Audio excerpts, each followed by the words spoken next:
എല്ലാവർക്കും നമസ്കാരം.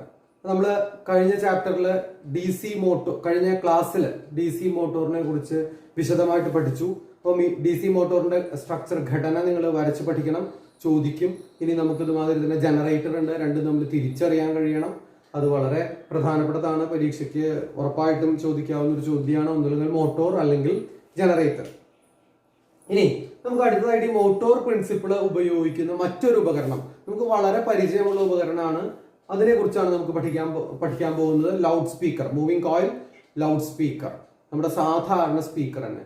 അപ്പൊ നമ്മുടെ പബ്ലിക് അഡ്രസ്സിംഗ് സിസ്റ്റത്തിന് നമ്മൾ സാധാരണ ഒരു സ്റ്റേജിലും ഒക്കെ ഉപയോഗിക്കുന്ന ആ സിസ്റ്റത്തിന് 3 ഭാഗങ്ങളാണ് പ്രധാനമായിട്ടും. ഒന്ന്, നമുക്ക് ഏറ്റവും പരിചയമുള്ള മൈക്രോഫോൺ. മൈക്രോഫോണിനെ കുറിച്ച് നമ്മൾ ഈ വർഷം തന്നെ പഠിക്കും, അതായത് മൈക്ക്. അപ്പൊ നമ്മൾ സാധാരണ സംസാരിക്കുന്ന വ്യക്തി മൈക്കിന്റെ മുമ്പിൽ നിന്ന് സംസാരിക്കുന്നു.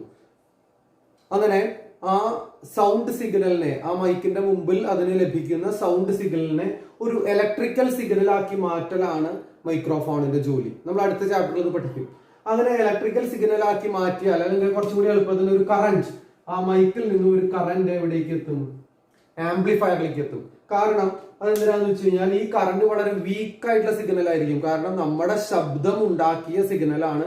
സ്വാഭാവികമായിട്ടും അത് വളരെ വീക്ക് ആയിരിക്കും, ശക്തി കുറവായിരിക്കും ആ സിഗ്നലിന്. അപ്പൊ ആംപ്ലിഫയറിന്റെ ജോലി എന്താ? ആംപ്ലിഫിക്കേഷൻ ആണ്, അതിന്റെ ആംപ്ലിറ്റ്യൂഡ് കൂട്ടുക. അത് നമുക്ക് പഠിക്കാനില്ല, അതൊരു ഇലക്ട്രോണിക് ഡിവൈസ് ആണ്, ഇപ്പൊ അത് SLC സിലബസിൽ ഇല്ല. ആംപ്ലിറ്റ്യൂഡ് കൂട്ടുക എങ്ങനെ? അതിന്റെ ഫ്രീക്വൻസിക്കോ വേവ് ലെങ്തിനോ, അതായത് ആവൃത്തിക്കോ തരംഗദൈർഘ്യത്തിനോ മാറ്റം വരാതെ ആംപ്ലിറ്റ്യൂഡ് മാത്രം, ആയതി മാത്രം വർദ്ധിപ്പിക്കുക. മറ്റ് വേവിന്റെ മറ്റു സ്വഭാവത്തിന് മാറ്റം വന്നു കഴിഞ്ഞാൽ ശബ്ദം മാറും. യേശുദാസ് പാടിയ ഞാൻ പാടുന്നതായിട്ട് തോന്നും. അപ്പൊ അത് ചെയ്യില്ല. ആംപ്ലിറ്റ്യൂഡ് അല്ലെങ്കിൽ ആയതി മാത്രമാണ് മാറ്റുക. അതിനാലാണ് ആംപ്ലിഫയർ എന്നുള്ള പേര് വന്നത്. ആ ആംപ്ലിഫയറിൽ നിന്നും അപ്പൊ സ്വാഭാവികമായിട്ടും ഇന്റൻസിറ്റി കൂടിയ അല്ലെങ്കിൽ ശക്തി കൂടിയ, തീവ്രത കൂടിയ സിഗ്നൽ എവിടേക്ക് എത്തും? സ്പീക്കറിലേക്ക് എത്തും. സ്പീക്കറിന്റെ ജോലി നേരെ മൈക്രോഫോൺ ചെയ്ത നേരെ വിപരീതം. അതായത് മൈക്രോഫോൺ ചെയ്തത് സൗണ്ടിനെ ഇലക്ട്രിക്കൽ സിഗ്നലാക്കി മാറ്റുകയാണ് ചെയ്തത്. ആ ഇലക്ട്രിക്കൽ സിഗ്നലിനെ ശക്തി വർദ്ധിപ്പിച്ച് സ്പീക്കറിലേക്ക് എത്തിക്കുന്നു. സ്പീക്കർ വീണ്ടും ഈ സിഗ്നലിനെ എന്താക്കി മാറ്റുന്നു? സൗണ്ട് ആക്കി മാറ്റുന്നു. അതാണ് ആ സ്പീക്കറിനെ കുറിച്ചാണ്, മൂവിംഗ് കോയിൽ ലൗഡ് സ്പീക്കറിനെ കുറിച്ചാണ് നമുക്ക് പഠിക്കാനുള്ളത്. ആ മൂവിംഗ് കോയിൽ ലൗഡ് സ്പീക്കറിൽ ഉപയോഗിക്കുന്ന പ്രവർത്തന തത്വം, പ്രിൻസിപ്പിൾ ഓഫ് മോട്ടോർ ആണ്. അപ്പൊ അത് അറിഞ്ഞിരിക്കണം. പല രീതിയിൽ ചോദിക്കും ഈ ഏത് പ്രിൻസിപ്പിളാണ് ഇതിൽ ഉപയോഗിച്ചേക്കണേ എന്ന്. അതിനാൽ തന്നെ പിന്നെ ഓർക്കേണ്ട പോയിന്റ്, സ്വാഭാവികമായിട്ടും മൂവിംഗ് കോയിൽ ലൗഡ് സ്പീക്കറിന്റെയും മോട്ടോറിന്റെയും ഘടന ഏകദേശം ഒരുപോലെ തന്നെയാണ്. മോട്ടോറിലുള്ള അതേ സാധനങ്ങൾ ഇവിടെയുണ്ട്. എന്താ അത്? ഒരു പെർമനന്റ് മാഗ്നറ്റ് ഉണ്ട്, ഒരു കോയിൽ ഉണ്ട്. ആ കോയിലിനെ നമ്മൾ വിളിക്കുക വോയിസ് കോയിൽ എന്നാണ്. അപ്പൊ പ്രധാനമായിട്ടും 3 ഭാഗങ്ങളാണ്. ഒരു പെർമനന്റ് മാഗ്നറ്റ്, ഒരു സ്ഥിരകാന്തം. ഇനി അടുത്തതോ ഒരു കോയിൽ, എ മൂവിംഗ് കോയിൽ, സ്വതന്ത്രമായി ചലിക്കാൻ സ്വാതന്ത്ര്യമുള്ള ഒരു കോയിൽ, ഒരു കമ്പിച്ചുരുൾ. അതാണ് രണ്ടാമത്തെ ഭാഗം, വോയിസ് കോയിൽ.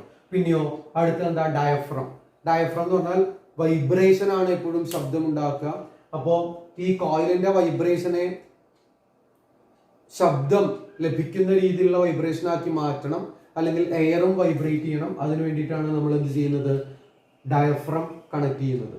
സ്പീക്കർ പൊളിച്ച് നോക്കി ഇവർക്ക് കാണാം. അപ്പോ ഇവിടെ ഈ വോയിസ് കോയിലിലേക്ക് എന്ത് സംഭവിക്കും? നമ്മുടെ ആംപ്ലിഫയറിൽ നിന്നുമുള്ള സിഗ്നൽ, ശക്തി കൂടിയ, തീവ്രത കൂടിയ സിഗ്നൽ ഈ വോയിസ് കോയിലിലേക്ക് എത്തും. വോയിസ് കോയിൽ എവിടെ ഇരിക്കുന്നത്? ഒരു മാഗ്നറ്റിക് ഫീൽഡിലാണ്. അപ്പൊ മോട്ടോറിന്റെ പ്രിൻസിപ്പിൾ അനുസരിച്ച് എന്ത് വേണം? അതിന്റെ മുകളിൽ ഒരു ഫോഴ്സ് അനുഭവപ്പെടും. ആ ഫോഴ്സിന്റെ ഡയറക്ഷൻ അനുസരിച്ച് അത് ചലിക്കാൻ തുടങ്ങും. അപ്പൊ ഇവിടെ വരുന്ന കറന്റ് ഏതാ? നമ്മുടെ ശബ്ദം ഉണ്ടാക്കിയ കറന്റാണ്. അപ്പൊ നമ്മുടെ ശബ്ദത്തിന്റെ അതേ സ്വഭാവമുള്ള കറന്റാണ്. അതിന്റെ ശക്തി കൂട്ടിയെന്ന് മാത്രമേ ഉള്ളൂ. സ്വാഭാവികമായിട്ടും ആ ശബ്ദത്തിന്റെ ഏറ്റക്കുറച്ചിലനുസരിച്ച് ഈ വോയിസ് കോയിലും എന്ത് ചെയ്യാൻ തുടങ്ങും? കമ്പനം ചെയ്യാൻ തുടങ്ങും, വൈബ്രേറ്റ് ചെയ്യാൻ തുടങ്ങും. ആ വോയിസ് കോയിൽ വൈബ്രേറ്റ് ചെയ്യുന്നതനുസരിച്ച് ഡയഫ്രം വൈബ്രേറ്റ് ചെയ്യും. അങ്ങനെ ശബ്ദം റീപ്രൊഡ്യൂസ് ചെയ്യും. അപ്പോ ഇവിടെ ഇതിന്റെ സ്ട്രക്ചർ, ഇതിന്റെ വർക്കിംഗ്, ഇതിൽ നടക്കുന്ന എനർജി കൺവേർഷൻ, ഊർജ പരിവർത്തനവും വളരെ പ്രധാനപ്പെട്ടതാണ്. ഇവിടുത്തെ എനർജി കൺവേർഷൻ ഇലക്ട്രിക്കൽ എനർജി നമ്മൾ ഇൻപുട്ട് ആയിട്ട് കൊടുക്കുന്നത് ഇലക്ട്രിക്കൽ എനർജിയാണ്, പുറത്തേക്ക് ലഭിക്കുന്നത് സൗണ്ട് എനർജിയാണ്. Electrical energy is converted into sound energy. മൈക്രോഫോണിൽ നേരെ വിപരീതമാണ്. മൈക്രോഫോണില് എന്താ സംഭവിക്കുക? Sound energy is converted into electrical energy. ശബ്ദോർജം വൈദ്യുതോർജമായിട്ട് മാറുന്നു. മൈക്രോഫോണില് സ്പീക്കറില് ലൗഡ് സ്പീക്കറില് വൈദ്യുതോർജം ശബ്ദോർജമായിട്ട് മാറുന്നു. അപ്പോൾ ഘടന, പ്രവർത്തനം, ഊർജ പരിവർത്തനം, ഇത് മൂന്നും പ്രധാനപ്പെട്ടതാണ്. ഇതിൽ ഏതെങ്കിലും ഒരു ചോദ്യം പരീക്ഷയ്ക്ക് ചോദിക്കാറുണ്ട്. ഇനി അതോടുകൂടി നമ്മുടെ ഈ ചാപ്റ്റർ അവസാനിക്കുകയാണ്. അപ്പൊ അതിൽ കുറച്ച് ബുള്ളറ്റിൻസ് കൊടുത്തിട്ടുണ്ട്. ആ സ്പീക്കറുമായി ബന്ധപ്പെട്ട ആ ബുള്ളറ്റിൻസിന്റെ ഉത്തരം നിങ്ങൾക്ക് ടെക്സ്റ്റിൽ നിന്ന് തന്നെ കിട്ടും, ആ വർക്കിംഗ് നിന്ന് കിട്ടും. അത് ശ്രദ്ധിക്കുക. സംശയമുണ്ടെങ്കിൽ വിളിക്കുക. നമുക്കിനി അടുത്തതായിട്ട് ഈ ചാപ്റ്ററിലെ ലെറ്റസ് അസസ് ആണ്. ലെറ്റസ് അസസിലെ ആദ്യത്തെ ചോദ്യം നമുക്ക് ഡിസ്കസ് ചെയ്യാം. ആദ്യത്തെ ചോദ്യത്തില് current is passed from south to north through a conductor placed below a freely pivoted magnetic needle. ഒരു കാന്തസൂചിയുടെ അടിയിൽ, പ്ലേസ്ഡ് ബിലോ, കാന്തസൂചിയുടെ അടിയിൽ ഒരു കണ്ടക്ടർ വെച്ചിരിക്കുന്നു. എന്നിട്ട് ചാലകം വെച്ചിരിക്കുന്നു. ആ ചാലകത്തിലൂടെ കറന്റ് ഫ്ലോയുടെ ഡയറക്ഷൻ എവിടെയാ? From south to north. South to north, തെക്ക് നിന്ന് വടക്കോട്ട് വൈദ്യുതി ഒഴുകുന്നു. അപ്പോ ഇവിടെ തെക്ക്, ഞാനിപ്പോ തെക്കോട്ട് തിരിഞ്ഞിട്ടാണ് നിൽക്കുന്നത്. അതിന്റെ മുൻവശമാണ് തെക്ക്, ബാക്ക് വടക്കാണ് സ്വാഭാവികമായിട്ടും. അപ്പൊ തെക്ക് വടക്കാണ് എന്ത് വെച്ചിരിക്കുന്നത്? കണ്ടക്ടർ, ചാലകം വെച്ചിരിക്കുന്നത് തെക്ക് വടക്കാണ്. കറന്റിന്റെ ഡയറക്ഷൻ എവിടേക്കാ? ഫ്രം സൗത്ത് ടു നോർത്ത്, തെക്ക് നിന്ന് വടക്കോട്ട് എന്ന് പറഞ്ഞാൽ ഈ ഡയറക്ഷനിലാണ് കറണ്ട് ഒഴുകുന്നത്. അപ്പൊ നമ്മുടെ റൈറ്റ് ഹാൻഡ് തമ്പ് റൂൾ അനുസരിച്ച്, തള്ളവിരൽ നിയമം അനുസരിച്ച് എങ്ങനെ പിടിക്കണം ഈ കണ്ടക്ടറിനെ?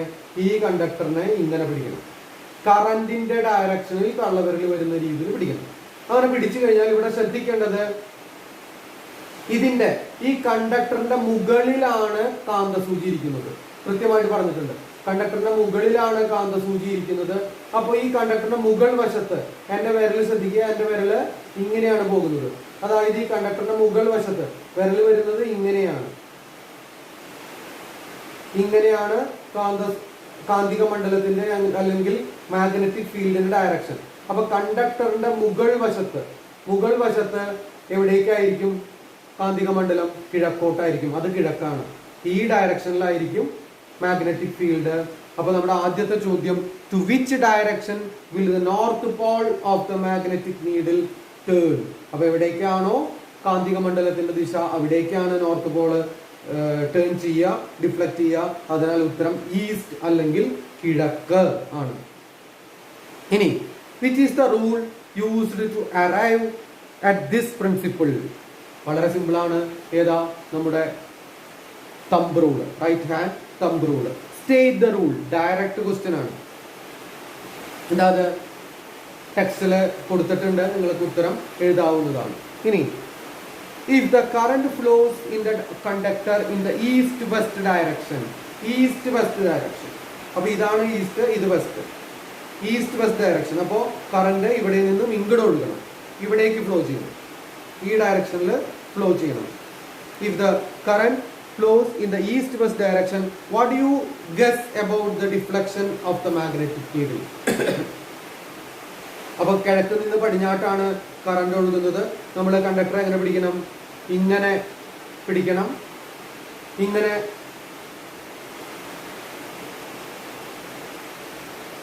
ഓക്കെ, കിഴക്ക് പടിഞ്ഞാട്ടാണ്. ഇതിന്റെ മുകളിലാണ് കാന്തസൂചി ഇരിക്കുന്നത്. കണ്ടക്ടറിന്റെ മുകളിലാണ് കാന്തസൂചി ഇരിക്കുന്നത്. കണ്ടക്ടറിന്റെ മുകളിൽ മാഗ്നറ്റിക് ഫീൽഡിന്റെ ഡയറക്ഷൻ എങ്ങനെയാണ്? കണ്ടക്ടറിന്റെ മുകളിൽ മാഗ്നറ്റിക് ഫീൽഡിന്റെ ഡയറക്ഷൻ ഇവിടേക്കാണ്. അതായത് ഇങ്ങനെയാണ് മാഗ്നറ്റിക് ഫീൽഡിന്റെ ഡയറക്ഷൻ. അപ്പോൾ മുകളിലുള്ള ഡയറക്ഷൻ എന്ന് പറഞ്ഞാൽ എങ്ങടാ? ഇവിടേക്കാണ്. ഇവിടേക്കെന്ന് പറഞ്ഞാൽ എങ്ങടാ? വടക്കോട്ടാണ്, നോർത്ത് എന്ന് പറഞ്ഞാൽ നമ്മുടെ ഭൂമിയുടെ കാന്തിക മണ്ഡലത്തിന്റെ അതേ ദിശയിലേക്കാണ്, അല്ലെങ്കിൽ നമ്മുടെ മാഗ്നറ്റിക് നീഡിൽ വച്ചിരിക്കുന്ന അതേ ദിശയിലേക്കാണ്. അതിനാൽ ഇവിടെ എന്ത് സംഭവിക്കില്ല? ഡിഫ്ലക്ഷൻ സംഭവിക്കില്ല. അപ്പോ എന്താ? The magnetic field produced will be in the direction of the pivoted magnetic needle. Hence there is no deflection for the needle. കാന്തസൂചിക്ക് വിഭ്രംശം സംഭവിക്കില്ല. അവിടെ ഉണ്ടാകുന്ന കാന്തിക മണ്ഡലത്തിന്റെ ദിശ എവിടേക്കാണ്? അതായത് ആ ചാലകത്തിന്റെ മുകളിൽ ഉണ്ടാകുന്ന കാന്തിക മണ്ഡലത്തിന്റെ ദിശ വടക്കോട്ടാണ്. അതിനാൽ അവിടെ വിഭ്രംശം സംഭവിക്കില്ല. അത്രയും ചെയ്യുക.